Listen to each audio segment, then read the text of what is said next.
Hi everyone. Um, I have here a simple device. It looks a little complex and whatnot, but it's not. It's pretty simple. It's just an offset drive. For instance, our motor is mounted out here. I have a handle on it here so we can operate it by hand, just so that you can actually get a feel a little better than just watching a motor turn the device. So yeah, this is a belt drive. It's where you can take the output rotation of the motor and spin a belt that's attached to another drive shaft. So if space is an issue, or you don't want to make an entire gear train where there's a set of gears along a long line driving something, we use a belt. One of the other videos, you'll notice I did an explanation of the tensioner on a belt and the importance of that. I'm not going to get into that because I didn't use one here. What I used instead was these rollers right here. You can see the belt just doesn't travel from this point to this point in a straight line. It goes over these two, what they call idlers. And idlers are mainly used for routing the belt. If you ever looked at an automotive engine, for instance, there's a belt associated with it as the motor spins. That belt surrounds the alternator, which creates a current for the engine, electrical current. Maybe it goes around the compressor of the air conditioner. There's a power steering pump, brakes. I mean, everything is kind of driven by a pump motor or some sort on an engine.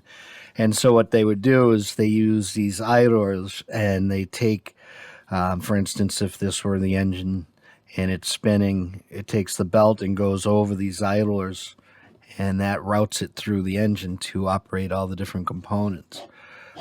So belt drives are pretty cool.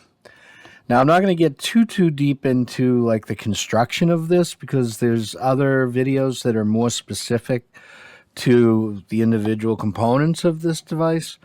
For instance, the motor mounts and whatnot. There's videos you could look at pertaining to like the E-clips or the bushings that are a little more in depth in explanation. So this one strictly is taking the rotational output of a motor and transmitting that over to this little assembly here that has two shafts that I wanted rotating in the same direction. And if you notice, I have a gear ratio here. You'll see that they're turning at different speeds based on that gear ratio. Again, there's a video on that specific that explains it a little more in detail. So this is a fun one to play with. I did not couple the motor to the drive shaft. I just put it in place to show you that how it would attach, maybe on one of your designs. So I just have a hand wheel that you can actuate this.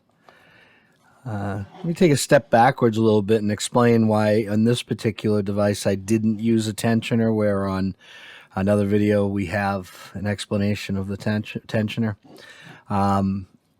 Using a belt drive, it's not always necessary to have a tensioner involved. You can use idlers as a routing for the belt. It really is determined by the forces that are going to be applied to the belt. The belt's made of rubber, probably a neoprene rubber, which is very durable. Usually it has what they call a ply, which is usually fabric, some type of fabric woven into it to give it extra strength. If you have something that's just going through a gentle oscillation like this, the wear on that belt is probably insignificant and wouldn't warrant maybe the tensioner. If this motor was seeing a lot of load or torque from whatever we're driving out here, as this goes to rotate, all that torque is transmitted through the belt, and you have what they call belt stretch. And rubber's really good at stretching and, being compliant and whatnot, but it also has limitations. It begins to stretch. You can do it with an elastic. You pull it so many times, it's either going to break, right? There's a lifespan that they have, and it's really dependent on the forces that are applied to it.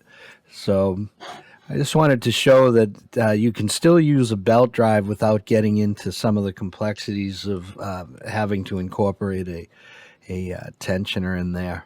So kind of a fun one to look at.